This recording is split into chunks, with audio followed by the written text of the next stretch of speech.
dans le premier épisode de la nouvelle saison de L'amour est dans le pré diffusé ce lundi 30 janvier. Olivier va se présenter aux fans de l'émission romantico-agricole de M6. L'éleveur qui rêve d'amour et d'une tribu nombreuse, a connu un moment difficile en 2011 et aurait pu ne jamais participer. Les fans sont sans nul doute à bout de nerfs. Plus que quelques heures avant le lancement de la saison 18 de L'amour est dans le pré.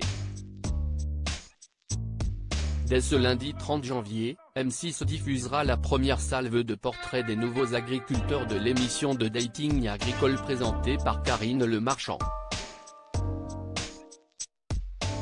Cette année encore, les cœurs à prendre vont attendrir les téléspectateurs.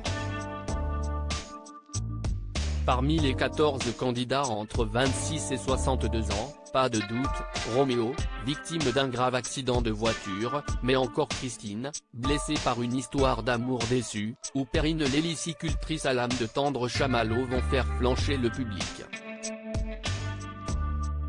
Il en ira sans doute de même avec Julien, ancien prétendant de la saison 10, qui a déjà dompté Aude, agricultrice de la saison 13.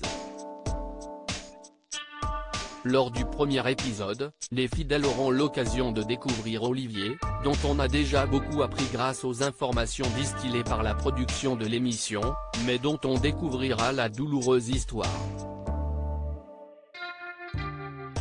Si est en 2011 que le cœur d'Olivier manque s'arrêter, l'éleveur de moutons et de vaches de 56 ans, originaire de la Nouvelle-Aquitaine, a toujours sur le visage, un large sourire qui détonne, quand on connaît son passé. L'agriculteur, gaucher contrarié, a eu une enfance difficile auprès d'un père autoritaire. Ses jeunes années ont été marquées par l'échec scolaire et le sentiment que tout ce qu'il faisait n'était jamais assez. Des difficultés qui lui ont fait peu à peu perdre confiance en lui.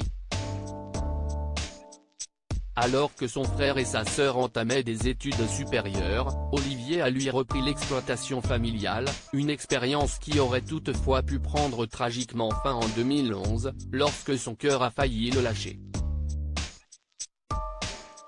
Depuis, Olivier a été contraint à lever le pied, et chez lui on trouve un défibrillateur cardiaque au cas où il ferait un malaise. Olivier lui, préfère ne pas trop y penser, et voit le bon côté des choses. Quand je sens que je fatigue, je fais une sieste. J'ai moins d'endurance qu'avant mais j'en ai quand même.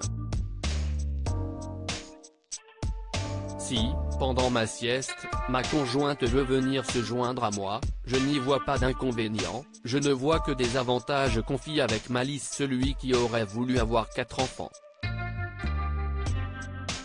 Un rêve toujours atteignable à condition de faire vibrer derrière l'écran, le cœur qui saura s'accorder au sien.